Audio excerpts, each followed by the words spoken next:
I feel vindicated. Against Vice President Duterte. The first three were filed before the House by private individuals and different groups on December 2, 4, and 19 in 2024.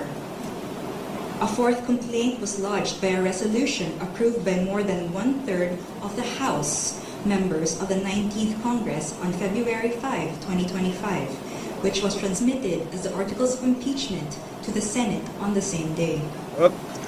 This was followed by two petitions filed before the Supreme Court challenging its constitutionality. The Supreme Court decision, written by Senior Associate Justice Marvic M.V.F. Leonen, ruled Si Marvic Leonen, mga kabats natin. that all legal issues involving impeachment proceedings are subject to judicial review. I feel vindicated. Thank you, Supreme Court. Leonen ruled that all legal issues involving impeachment proceedings are subject to judicial review. That's why we studied political issue and justiciable. Di ba?